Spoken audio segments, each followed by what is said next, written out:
यस डकुमेन्ट्रीको सूत्रपात मेरा साथी खेम थापाको काठमाडौँ स्थित घरमा खानपिन गरिरहेको एउटा साँझमा भएको हो।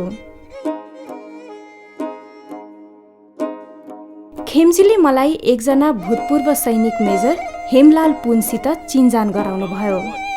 हेमजी 2063 सालमा 10 वर्षे जनयुद्ध टुङ्गिनुभन्दा करिब 2 वर्ष अघि एम्बुसमा परेर सख्त घाइते हुनुभएको रहेछ। हेमजीले आफू उपचारका क्रममा रहेकै बेला माओवादी लडाकुहरूले गुल्मीमा उहाँको घर कब्जा गरेको र आफ्नो घरकी घरमुली 60 वर्ष नागेकी दिदीले पनि घरबाट विस्थापित हुनु परेको कुरा सुनाउनुभयो। तर द्वन्द्वका त्यतिका पीडा बेहोरेको व्यक्तिमा पनि मैले अचम्मको सहजता पाएँ। मलाई उहाँको निष्ठा र क्षमाशीलताले छोयो। मैले उहाँमा मेलमिलाप र विकासबाट शान्तिलाई अगाडि बढाउन सकिन्छ भन्ने ठूलो विश्वास रहेको पाएँ। No one has bothered so far. I applied twice to my organizations, then to the Ministry of Defense. Everywhere. No one bothers.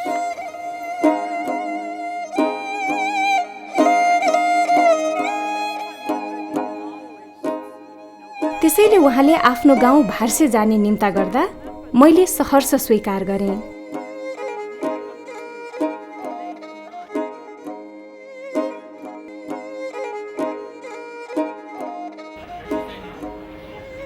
म केही महिनापछि खेमजी र हेमजीसित भार्से जान भनेर पुनः नेपाल आएँ।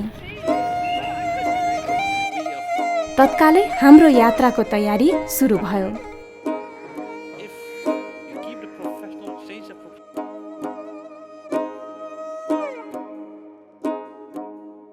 तयारीकै क्रममा भार्सेको इतिहासको बारेमा पनि मेरो चाख बढ्दै गयो। हेमजीले बताए अनुसार त्यहाँ दुःख कष्ट थिए, गाउँ समाजको एकताका कुरा थिए र त्यसै अनुरूपका धार्मिक परम्पराहरू थिए र गौरवमय सैनिक वीरगाथाहरू पनि थिए। The agent is called Gallawala. Gallawala. They used to come to village and lure the young boys, saying, "Okay, do you want to go to the army to see the world? Have an experience. You want to go, travel by train or by ship. Okay, you will have good food, and you will have a life of a real man when you're in." Even the Gallawala, they used to give the money to the young chaps to join the British army. तर त्यति हुँदाहुँदै पनि चाखलाग्दो कुरा के भने माओवादी सशस्त्र द्वन्द्व सुरु भएपछि भार्सेली जनताले न त माओवादीलाई समर्थन गरे न त सुरक्षा फौजको सुराकी बन्न नै तयार भए। सम्भवतः त्यही संयमका कारण 10 वर्षे द्वन्द्वकालमा भार्सेमा एउटा गोली पनि पड्किएन, न त त्यहाँ द्वन्द्वका कारण कसैको ज्यान नै गयो। हामीले काठमाडौँबाट बुटवल र ऐतिहासिक नगरी तानसेन हुँदै भार्से पुगेर काठमाडौँ फर्कने योजना बनायौँ।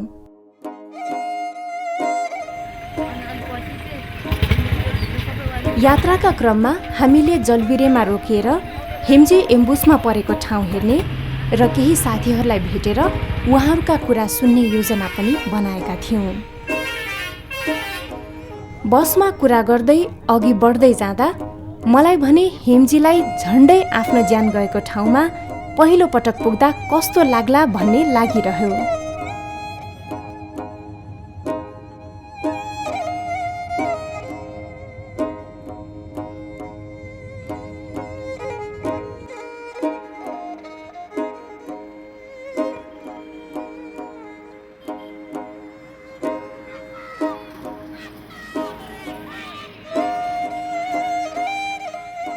Two leading vehicles were ambushed here. Then one of the commander, he called me on radio, said that they were ambushed. So you were in And the late this past. ambush was supposed to be quite deliberate ambush. They were firing from from this area, from that side also. So I felt that my leg was just like this. All of a sudden, yeah.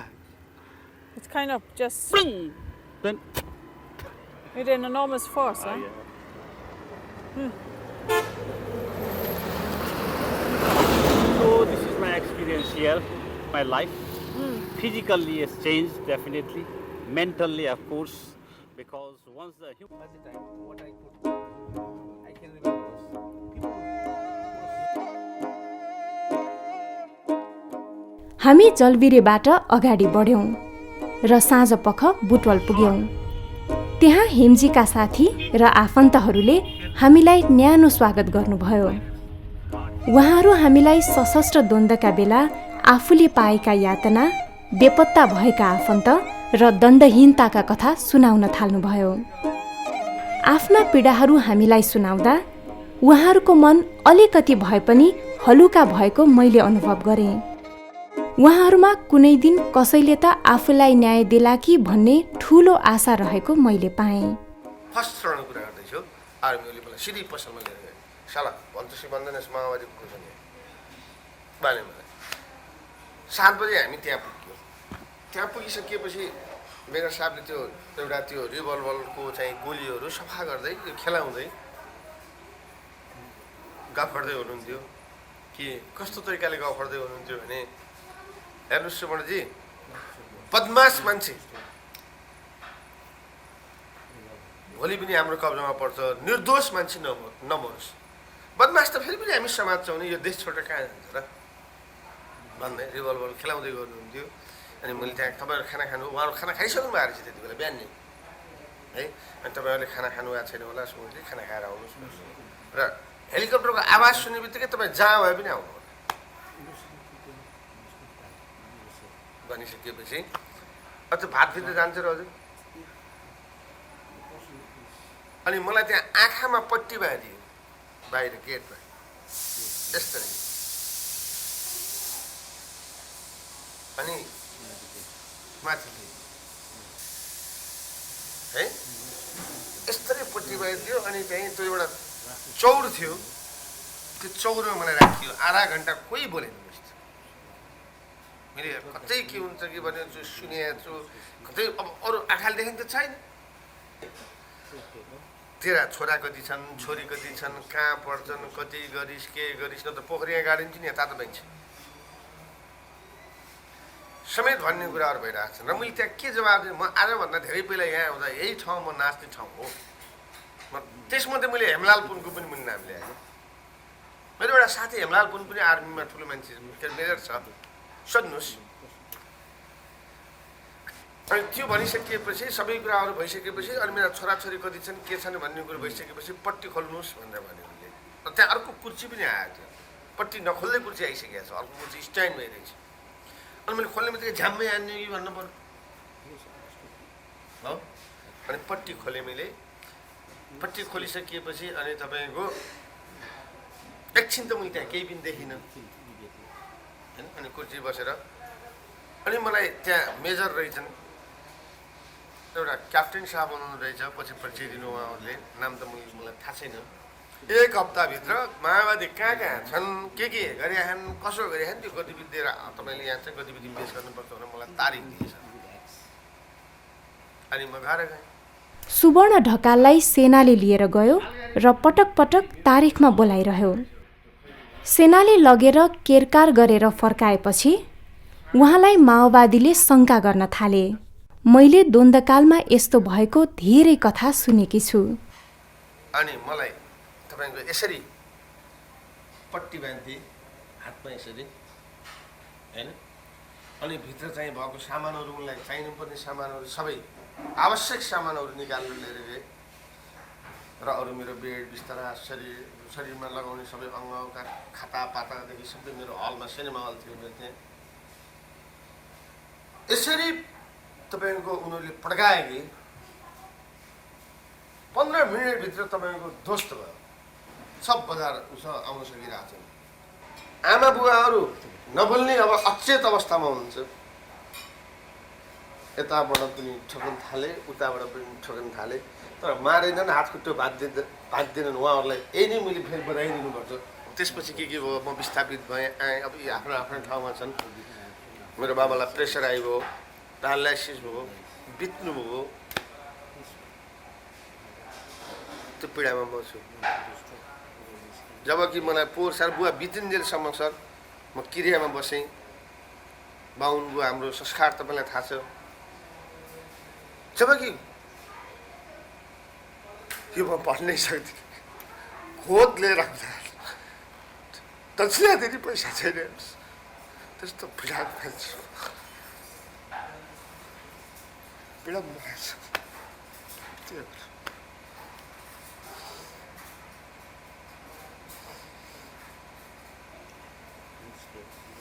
धेरै प्रधानमन्त्री बन्छन् यो मुलुकमा। हामी यस्तो मान्छे पीडाएको छ। अहिले पनि डर छ। अहिले पनि मैले काम गर्छु। अहिले पनि चन्द्र आतङ्क छ। अहिले पनि खतरा छ। तर यो म बाध्य भएर म मर्न तयार छु। तर मेरो वास्तविक पीडा पक्नुपर्छ।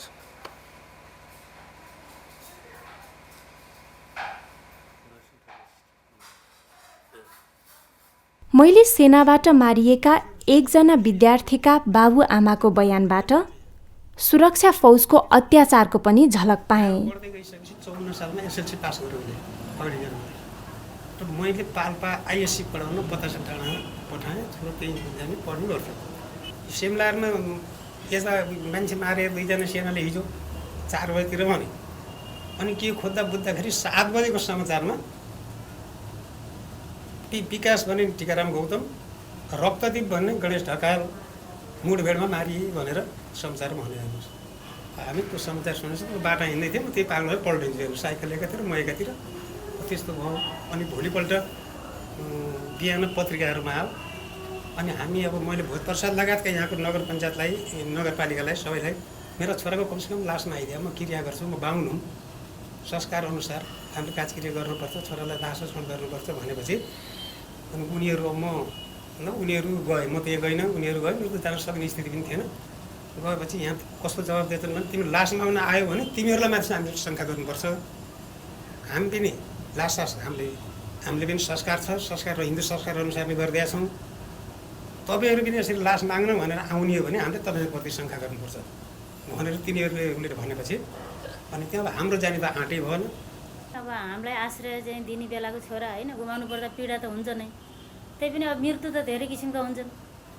फेरि अब यो मृत्यु त चाहिँ अब एउटा शहीद होइन, अब सेनाहरूले मारे, अब उनी शहीद भए, देश र जनताको निम्ति शहीद भए। अब त्यो महान पनि मान्नुपर्छ। जो सुकैले चाहिँ बलिदान दिन सक्दैनन्, तर उनले देश र जनताको निम्ति आफूले बलिदान दिए भने उनलाई महान पनि मान्छन्, जनताले पनि मान्छन्, सारा देशले मान्छ। अब हामीले अब गुमाइसकियो। अब हामीले नमान्ने पनि कुरो भएन।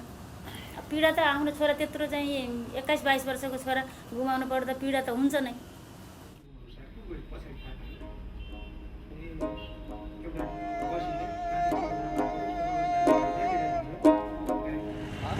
तानसेनतिर लाग्दा एउटी आमाले आफ्नो शहीद छोराका बारेमा भनेका कुरा मेरा मनमा खेलिरहे। उनले छोराको शहादतमा गर्व गरेको देखिन्थ्यो। तर शहादतमा गर्व गर्ने राजनीतिक विचारले उनको क्षति र पीडालाई मेटाउन सकेको थिएन।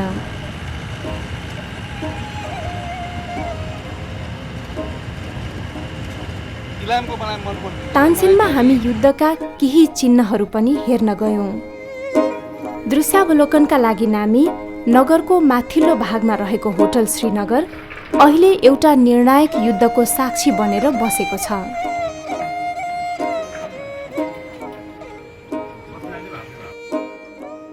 2062 सालमा भएको दोहोरो भिडन्तका चोटहरू यहाँ अझ पनि छन्। राजाका सैनिकहरूलाई यहाँ जितेर माओवादीहरूको मनोबल बढेका कारण पनि राजनीतिक सम्झौता सम्भव भएको हो।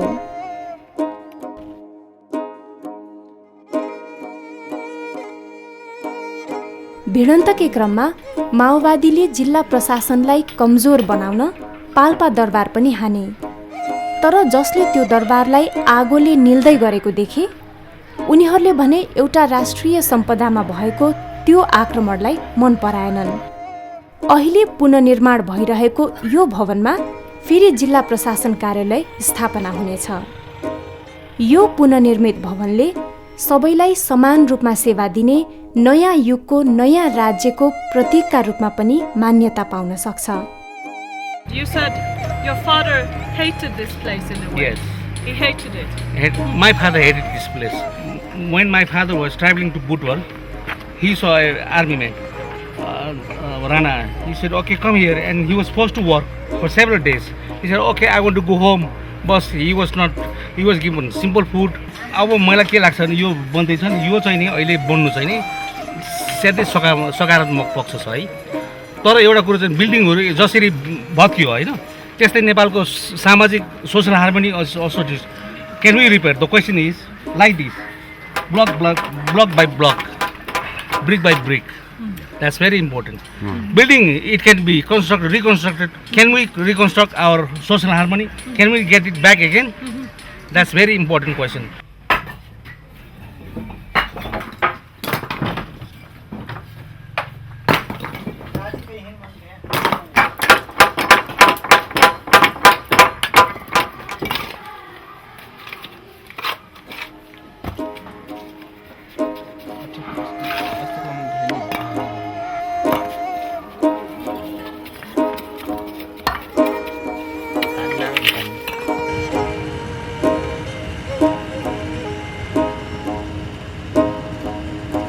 हामी साँघुरो, घुमाउरो र कच्ची बाटो हुँदै गन्तव्यतिर अघि बढ्यौँ। यो बाटो हेम्जीको गाउँ भार्से लगायतका यस क्षेत्रका धेरै गाउँका गाउँलेहरूले झन्डै 30 वर्षसम्म नियमित श्रमदान गरेर बनाएका हुन्।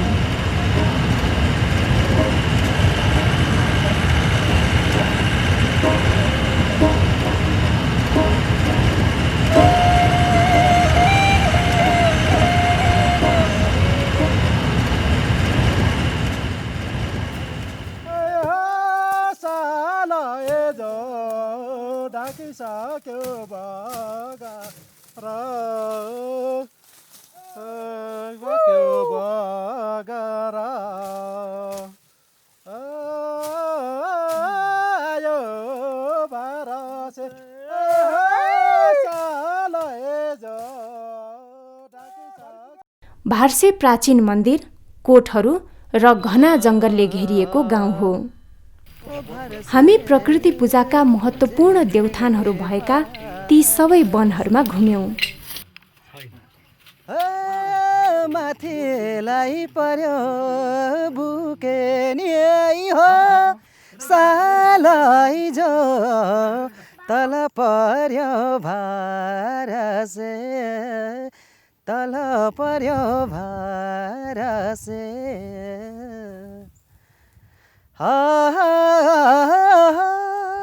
पर्यो बुके नि हो सालै जो तल पर्यो भारसे। यो खानीको इतिहास बोकेको भार्सेको गाउँ माथिको रानीवन हो। उहिले मुलुकको जमिन मात्र होइन, जमिन मुनिका खनिजहरूमा पनि राजाकै हक लाग्थ्यो।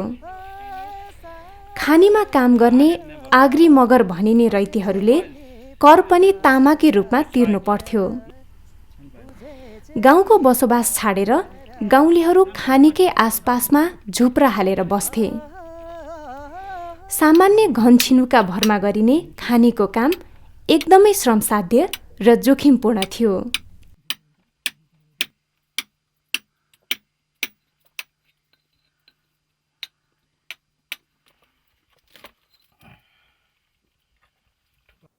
एउटा कुरा हेर्दाखेरि झट्ट सर हामीले गर्व पनि गर्नु पर्यो। यति दुःख गरेर हाम्रा पिता पुर्खाहरूले यति दुःख गरेर यो समाजलाई बनाए, यो देशलाई बनाए, नेपाल भनेर राखे। यसैको आम्दानीबाट त हिजोको आम्दानीले यो देश र शासकहरू या हामी सबै बाँचे नेपाल रहिरहेको छ। वास्तवमा नेपाल लडेर या सेना या कुनै नेताले मात्र बनाएको छैन। नेपाल त हिजो आज चाहिँ अरब या चाहिँ अमेरिका या कहाँबाट एड आइरहेछ, पैसा ल्याछन् होइन, ले पनि टिकिरह होला। तर हिजोको हाम्रो पुर्खाको र यो समाज र यो देशको इतिहासलाई अड्याएको र यो अस्तित्व जुन छ आज यो खानेले हो। वास्तविक आम्दानी यो हो।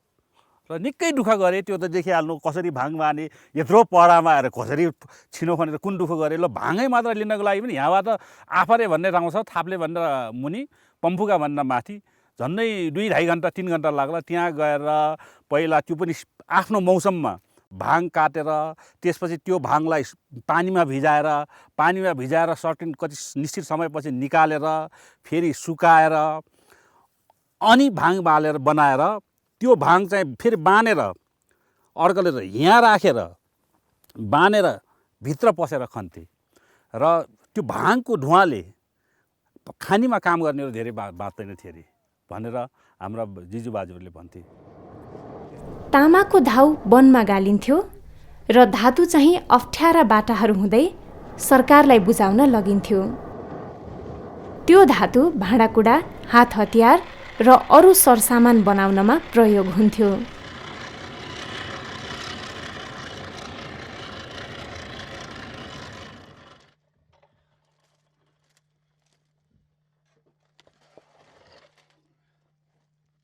थप्लेको कछाडा के छ त बेचारा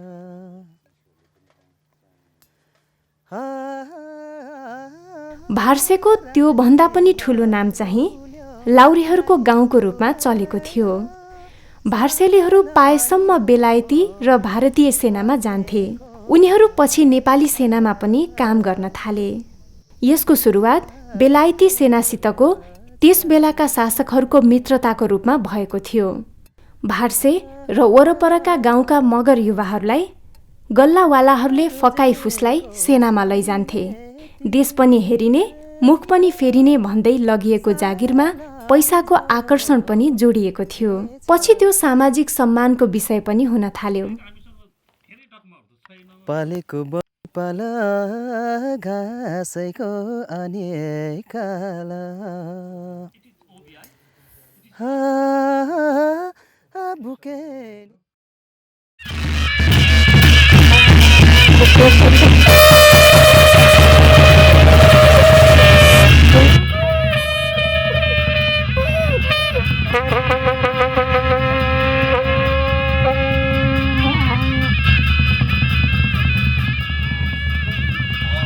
साँझपख हामीले एउटा मन्दिरमा पुराना हतियारको आकर्षक भण्डार देख्यौँ। The Maoists, and when the Maoist operation was going here, before that, I think maybe 40 or 50 years. Yes, in before, this before very 40 case. or 50 years. In this the case. government provide the money also to conduct this temple. Right. But after that, we manage ourselves. Right.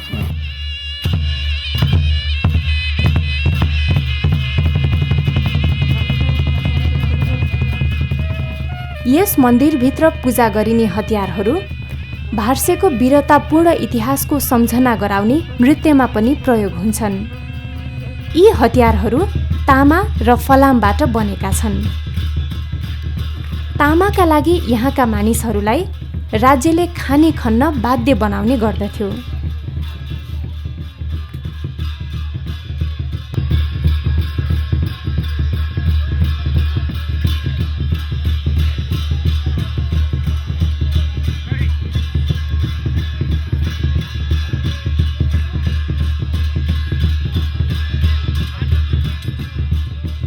यहाँका बासिन्दाका वीरतापूर्ण इतिहासका कथा अनेक छन्। यहाँका मगरहरूले नेपालको एकीकरण अघिदेखि नै आफ्नो ठाउँको रक्षाका लागि अनेक युद्ध लडिआएका हुन्। भगवती दुर्गालाई बलि दिनु भनेको योद्धाहरूको उत्सर्गको प्रतीक हो। देवीलाई रगतको बलि दिएर आफ्ना छोराहरूलाई नेपाल वा बेलायत र भारतको सीमा रक्षाका लागि पठाउने यो परम्परा अझसम्म पनि जीवित नै छ।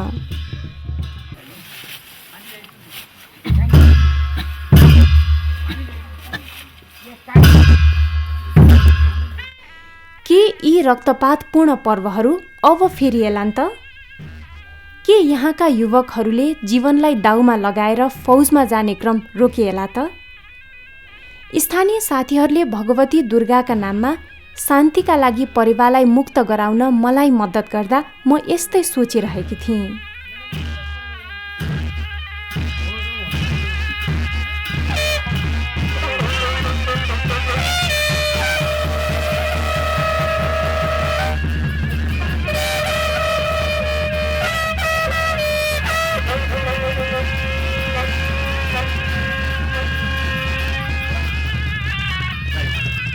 हेमजीले हाम्रो पहिलो भेटमा नै आफ्नो गाउँ र त्यहाँको पुर्ख्यौली जग्गा जमिनप्रतिको आफ्नो मोह मलाई सुनाइसक्नु भएको थियो।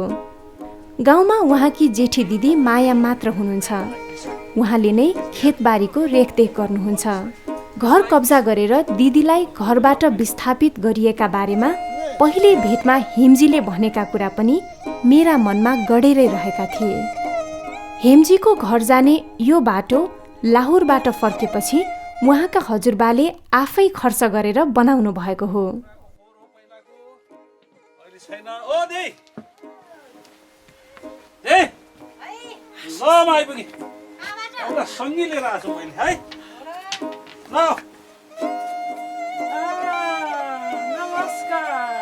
मेरो साथी फिल्म बनाउनको लागि आएको। माया दिदीलाई घर पस्न नदिएका ती दिनहरूमा खास के भएको थियो र किन सेना परिचालन गरिएन भन्ने मेरो ठुलो उत्सुकता थियो। 7 गतिको 7 बजे आयो, 40 जना आयो। म पहिला गुहार माग्न गएँ गाउँमा। उनीहरूले थाहा नपाने गरी म लुकेर स्वाट्टी भागेँ पर बहिनीलाई सोधेँ। यहाँ भने कोही मुख पर्न सकिनँ, कोही आउन सकिनँ।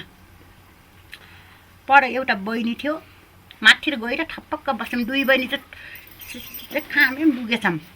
त्यहाँबाट उसले भन्यो, बहिनीले भन्यो नजाम दिदी, आज नजाम, हामीलाई मार्छ भन्यो। जाम मार्छ, जाम एकपटक के गर्छ उनीहरूले भन्यौँ। आयौँ, झऱ्यौँ, हामी आफै पकान्छौँ भन्यो। आँटो छ कि छैन, आँटो त भने। चामल छ कि छैन, छ भने। त्यहाँ त भाँडैसित निकाल्ने बाहिर। दुधले भन्यो मलाई, घिउले भन्यो। त्यहाँ मैले भाँडैसित निकाल्ने। 2 जना यहाँ सुत्यो, ठुल अलिक नेता जस्ता यहाँ सुत्यो। आइमाई जति त्यहाँ सुत्यो। हामी बहिनी र म, फुपूको छोरी र म माथि गयौँ तलामा सुत्न। रातैभरि हामी सुतिनौँ, निराइनौँ। रातैभरि छर्लङ्ग बहिनी यहाँ सुतेछ, म यहाँ सुतेँ। उठेर फेरि अब हामीलाई मार्छ आज भन्छौँ। फेरि तल सुन्ने रहेछ तलकोले। उठ्यौँ, भाले बास्यो, उठ्यौँ। आज दिदी बहिनी आज निरानु भएको छैन हजुरहरू भन्नु। निरा छैनौँ भन्यो। हामीले केही गर्दैनौँ भन्यो। बरु मलाई मार, भाइलाई नमार भने मैले। तेरो केही बिराम छैन भन्यो। आर्मीको लागि हामीले देख्न चाहेको छैनौँ भन्यो। फेरि आर्मीको लागि गर्दा लड्दा खोज्दा के गर्छ। प्रत्येक महिनामा आछ, बसेछ, खाछ, गाछ, आछ, बसेछ, खाछ, गएछ। अहिले 3 वर्ष भयो बल्ल आमा छोरीको पोहोर आएको थियो। त्यो पहिला मलाई कैद दिएको थियो नि, जे पनि कैद दिएको थियो पहिला मलाई। खानै नदिने, बस्नै नदिने, बाहिरै निकाल्ने। मैले ढुङ्गामा थिचेर खाएँ गोठमा। असाध्यै कैद दियो मलाई त। भाइको लागि मैले त केही गरेको छैन थिएँ। यो हेमजी एम्बुसमा परेपछि उपचारका लागि अस्पताल धाइरहेको बेला थियो। त्यसरी आफ्नो घर कब्जा गरिएको वर्षौँपछि पनि माया दिदीले आफू र आफ्नो परिवारसित किन एकैपटक माफीसम्म पनि मागिएन भन्ने कुरा बुझ्नु भएको छैन। उसको 16 जनाको आर्मी प्रहरी गरेर 16 जना थियो। उसैले भन्यो, उसको ठुट्नुबाट भन्यो। पहिला भन्यो, मलाई सोध्यो कसको कुन घर हो आर्मी र प्रहरी भन्यो। मलाई थाहा छैन भने। किन थाहा छैन भन्छस् भन्नु। थाहा छैन मलाई भने। अब म यही गाउँमा, यही घरमा बाँच्न पर्छ, मर्न पर्छ। मैले अरूलाई किन लाने, किन दुश्मन गराने अरूलाई। जे भयो मेरै टाउको फुटो, अरूको टाउको किन फुटाल्ने भने मैले कसैलाई पनि पोलिनँ। धारामा लगेर सोध्यो मलाई, मैले कसैलाई पनि बताइनँ। त्यहाँबाट के भनौँ भनेपछि त्यसले तैँले बताइन, ठिक छ, हामीलाई थाहा छ, 16 जना छ भार्सेमा भनौँ, मलाई थाहा छैन भने। अरूलाई केही गरिनँ। अरूको छोरा छोरी डुलै आमा बाउ एकदम ठारसीले हिँड्यो। टक टक टक टक टक ठारसीले हिँड्यो। तर मलाई घोप्टो शिर गरायो।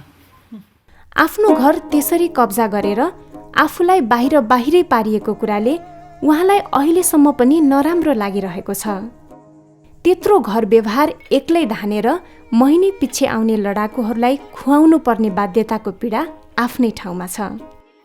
60 नागेकी माया दिदी अहिले पनि केही सीमित सरसहयोगका साथ बिहान झिसमिसेदेखि साँझसम्म काम गर्नुहुन्छ। उहाँले गाउँबाट एक एक गरी मानिसहरू बाहिरिएको देख्नु भएको छ। बुबा आमा नरहेको एक्लोपन त छँदैछ। उहाँका 6 जनै भाइ बहिनीहरूले घर छाडेका कारण उहाँ अझ एक्लिनु भएको छ। अहिले भार्सेका धेरै घरहरू रित्ता र सुनसान छन्। हेमजीको छिमेकका प्रभावशाली व्यक्तिका सन्तान पनि त्यहाँ बस्दैनन्। प्राय हरेक घरमा एक एक जना एक्ला रुङ्गाला मात्र बसेका देखिन्छन्।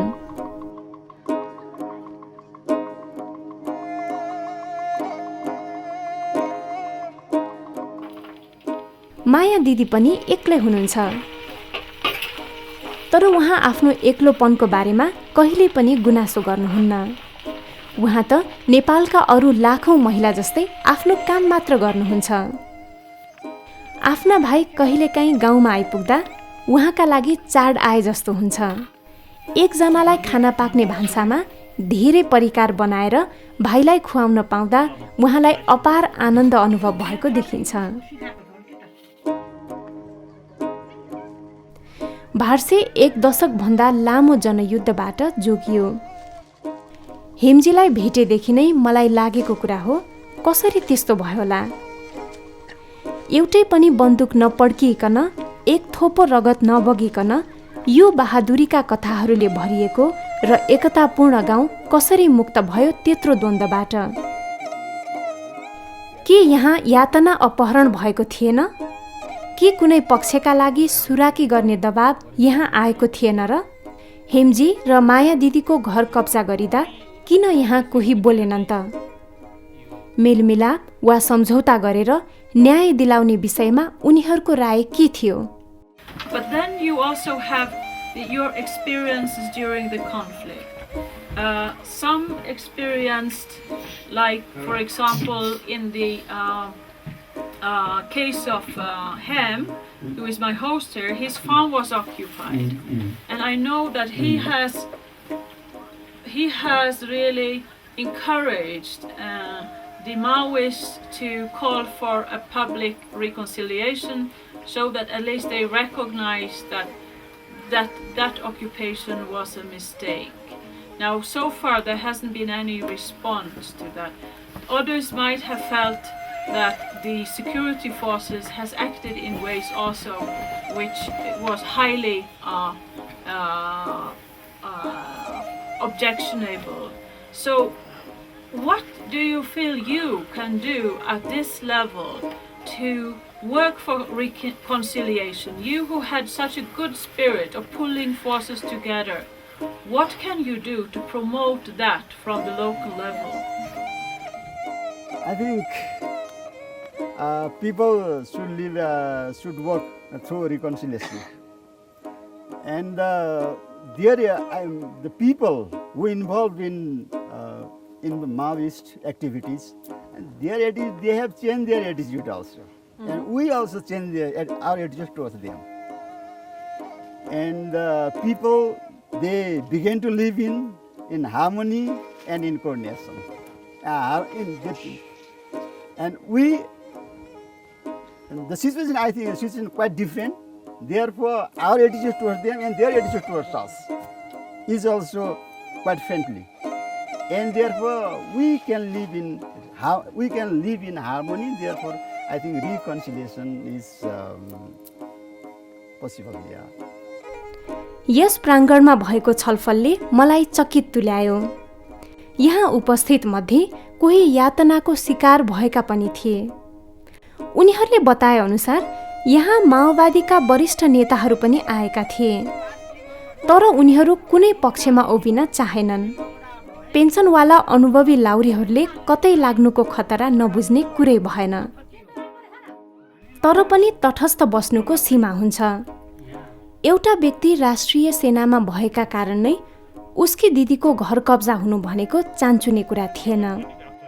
गाउँ नै एउटा अप्ठ्यारो परिस्थितिमा पर्यो, तर उनीहरूले शान्तिपूर्ण प्रतिकारको बाटो लिए। यस छलफलबाट मलाई उनीहरूको सहनशीलतालाई भाग्यवाद, कायरता, निष्क्रियता वा मुलुककै एउटा प्रसिद्ध सैनिक गाउँको असफलता मान्नु हुँदैन भन्ने लाग्यो। मलाई हेम्जीलाई नै सिधै सोध्न मन लाग्यो, उहाँहरू जस्ता प्रभावशाली दाजुभाइले सेना परिचालन गरेर भए पनि दिदीलाई मुक्त गराउन किन सक्नु भएन त? सहनु भन्ने कुरो ज्यादै साहसको कुरा हो।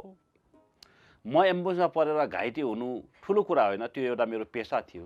तर एउटा अज्ञान निर्दोष दिदीलाई, त्यो घरलाई कब्जा गरेर दिदीलाई कब्जा गर्नु भन्ने कुरो निश्चय नै सानो कुरो होइन। त्यो मेरो घाइते हुनु, हस्पिटलाइज हुनु, मर्नुभन्दा त्यो ज्यादै संवेदनशील, मानवीय संवेदनशीलता, सामाजिक न्याय, प्राकृतिक न्यायसँग सम्बन्धित त्यो पक्ष थियो। र यो गाउँको पुस्तौँ पुस्तादेखि मेरा भार्सेदी कैयौँ पुस्तादेखिका मेरा अग्रजहरूले बगाएको पसिना रगतले बनेको त्यो गाउँ हो। दिदीको लागि, व्यक्तिगत एउटा दिदीकोलाई बचाउनको लागि के त्यो खाडा बनाउने, के हिजोको सीतालाई जोगाउँदा लङ्का जलाए जस्तो जलाउने, के द्रौपदीको लागि कौरव र पाण्डवहरूको महाभारत लडे जस्तो त्यो लड्ने र के अर्को खाडा, अर्को रोल्पा मेरो गाउँलाई बनाउने? त्यस्तो किसिमको कारबाहीबाट कहिले पनि शान्ति स्थापना हुन सक्दैन। शान्ति विभिन्न पक्षहरूबाट हुन्छ, त्यसका माध्यमहरू धेरै जटिल र फरकहरू हुन्छन्। त्यसमध्ये कुनै एउटा माध्यमहरू अपनाइएको थियो होला, त्यसैले त्यो कारबाही केही गरिएन। उहाँको व्याख्याले रहस्योद्घाटन गर्यो। माओवादीलाई त्यहाँबाट हटाउनका लागि सेनाको प्रयोग गरेर समस्याको समाधान हुने अवस्था थिएन। त्यसो गरेको भए जस्तालाई तस्तै भने जस्तो मात्रै हुने थियो। मानवीय क्षति ठूलो हुने थियो र भार्सेको सामाजिक सौहार्दता पनि नराम्रोसित खलबलिने थियो। हेम्जी र उहाँको परिवारले जिम्मेवार माओवादी कमान्डर र नेताले आफूप्रति भएको त्यो व्यवहारका बारेमा सार्वजनिक रूपमा क्षमा याचना गर्नुपर्छ भन्ने मात्र सोच्नु भएको छ। अहिले त्यो घटना 6 वर्ष पुरानो भइसक्यो र पनि उहाँहरू त्यो क्षमा याचनाको प्रतीक्षामै हुनुहुन्छ।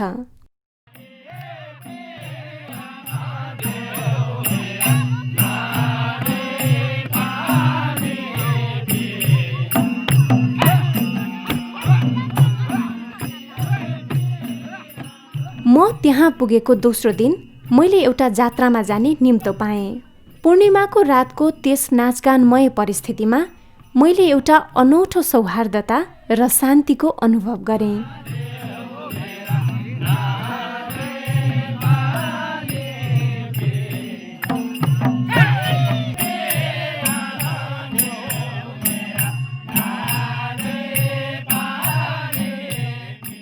दस वर्ष अघि नाचगान जहाँ जसरी रोकिएको थियो त्यहीबाट त्यसरी नै फेरि सुरु भएको थियो। देवता र दानवको युद्धको कथा भएका यी गीत रामायण र कृष्ण चरित्रबाट निकालिएका थिए। ती युद्धका नायकहरूको बढाइ र खलनायकहरूका चरित्रहीनताका गीत यहाँ गाइएका थिए।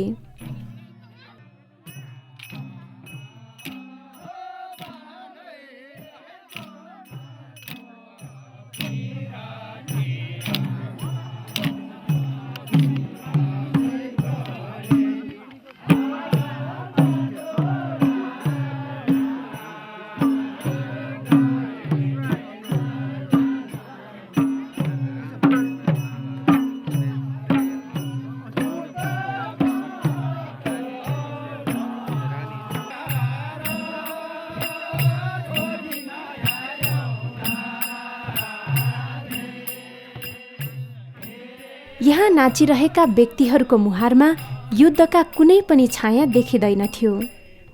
उनीहरू पहिले जसरी नै नाचिरहेका थिए।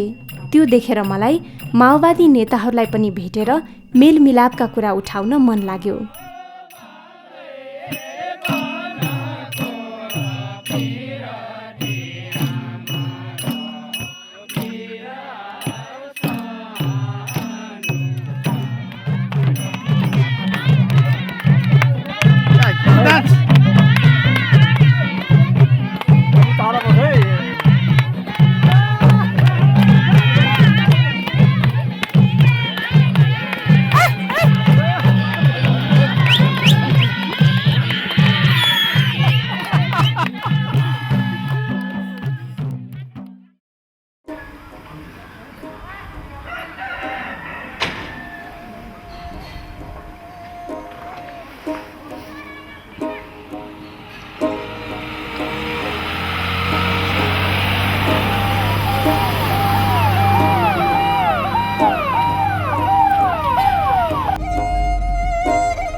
यही क्रममा हामीले माओवादीका 2 जना नेताहरूलाई भेट्यौँ।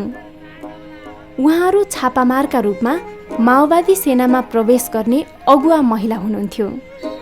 पछि उहाँहरू कमान्डर हुनुभयो र अहिले संविधान सभा सदस्य हुनुहुन्छ। मैले उहाँहरूलाई भार्सेका घटनाहरू सुनाएँ।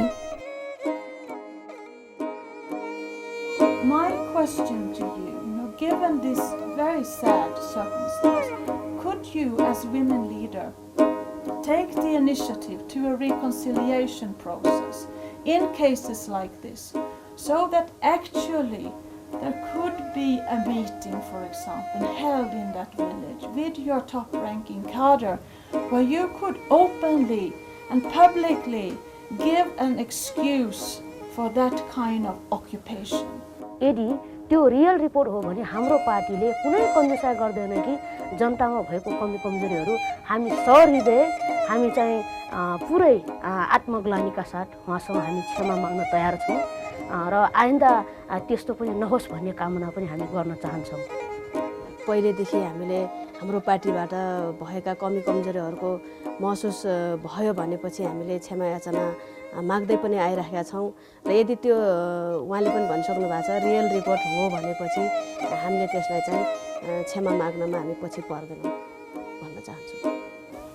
If you as women leaders and prominent members of the party take charge of such reconciliation measures, we also express that yes, there are mistakes done, there are injustices done, and you are openly up for apologies and other forms of reconciliation measures, I think you would be spearheading the peace process in Nepal, and we could perhaps break the deadlock we see now.